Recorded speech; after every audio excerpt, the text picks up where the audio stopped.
Like that, I guess, they kind of always do. They're going to do that tonight? Yeah. Thanks for telling. I mean, when they kind of publicly said, I mean, you go into the game knowing already that they were going to do that, or is that kind of a surprise? No, it's kind of what they've done.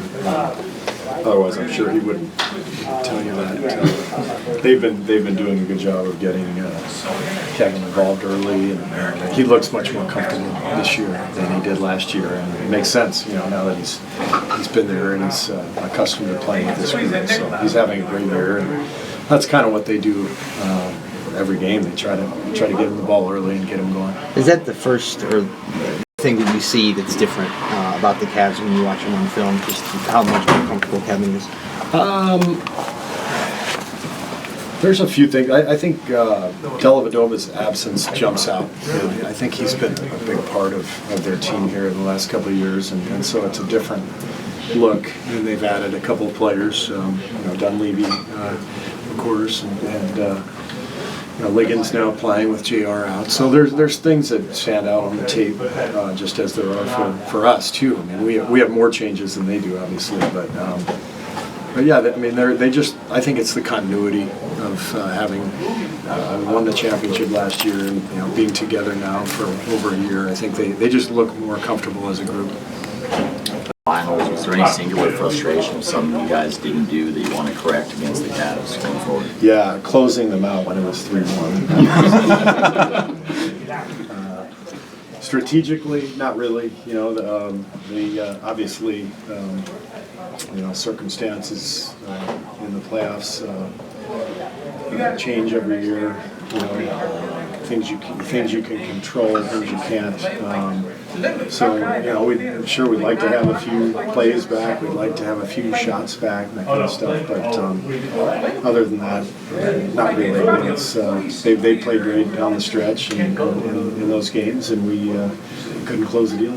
What has Durant's presence Steph in terms of the attention he draws from opponents or opportunities for him?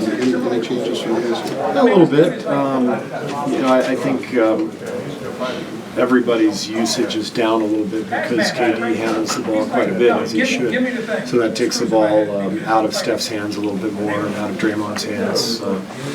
Clay still just shoots every time he gets it anyway, so that doesn't really change for him. But it definitely changed the dynamics. It's hard in some ways to add a star player rather than a role player. It's a great problem to have, but it's more challenging. So we are still not where we need to be in that regard. Steph, I think, will get more and more comfortable as the season goes, but it's a little bit of a different vibe for sure. Coach, with so much attention around today, does that trickle down to the players, even though it's a regular season? Of course, yeah. It's Christmas, and this is only one of 2 games where we play Cleveland this year, and everybody's home watching. It's a day game, and it's a different feeling for sure, and it's exciting. But we also know that it's one game, and both teams will be competing like crazy and trying to win with the idea and the knowledge that probably won't mean anything come later on in the season. There's so much basketball to be played, so people shouldn't draw too many conclusions out of this. Mainly because, just to get back here and for them to get back to our place, and a lot of things have to go right for both teams. You've got to stay healthy. You've got to stand up to huge challenges in the playoffs. So I think people are going to make a big deal out of this. But it's a regular season game, and there's a ton of work. Steve, you've been a part of a lot of great players. Do you sense that there's a rivalry between the Warriors and the Cavaliers because the 2 teams played for championships these last few years? Yeah, rivalries in the NBA are really made in the playoffs. It's not geographical like it is in college, where you've got your in-state rival or crosstown rival, whatever it is. It's all about the playoffs, and I guess we've played this team 17 times in the last 2 years. This will be 18, 2.5 years. So that's a lot, and especially a team that's not in your conference. And it's become a really good rivalry, and I know we have a ton of respect for their team, and they've got a great team, and we feel like we've got a great team as well. So it's fun stuff. Is it hard to do that for a third straight time in the finals? Oh yeah. Well, I mean, if you could choose any opponent. Oh, I don't go down that path.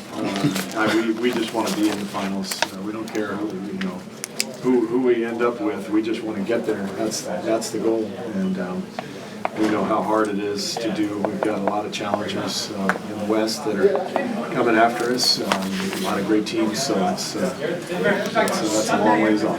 You mentioned Dellavedova. You say all the time that backup point guard is something they need to address, but missing Delly, has that hurt them? Apparently not. I mean, they've got a great record. I think it jumps out on tape.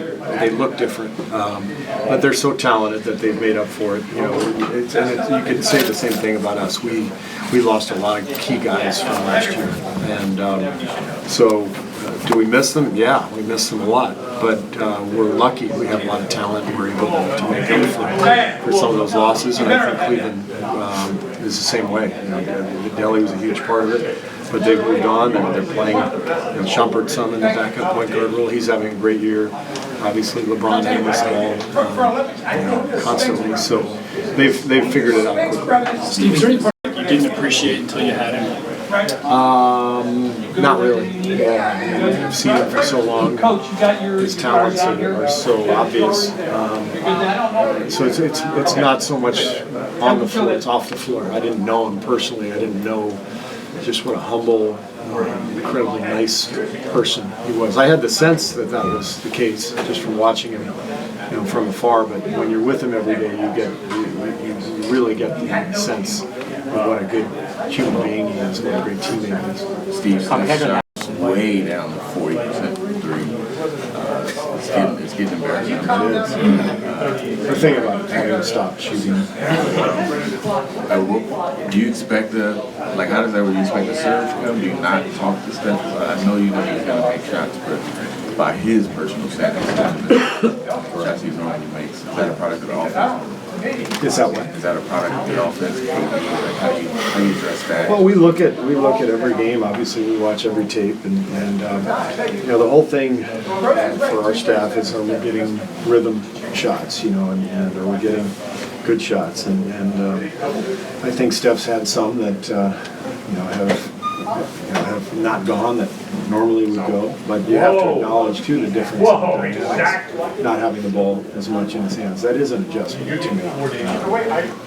Usage and stuff. So I think there's still some adapting going on for him and for the whole team. And the great thing with Steph is he doesn't worry about it too much. He's got the confidence of MJ. Very few players I've ever seen can miss 10 shots in a row and make the next one like it's nothing. And that's what Steph does that all the time. He did it last year. He's done it his whole career. He doesn't get down on himself. He just keeps playing and keeps shooting, and you just know that eventually, he's going to break free. Compared to last year, any difference this year compared to play because of what happened? No, not really. I mean, it's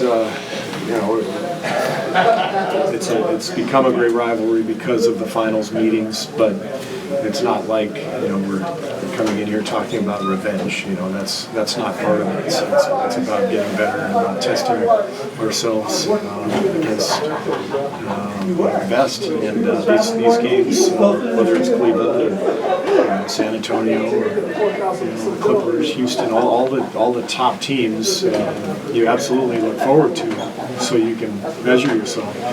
But it becomes extra special when it's Christmas Day and it's the team you play in the finals. So it's a special game, but it's not anything more than that.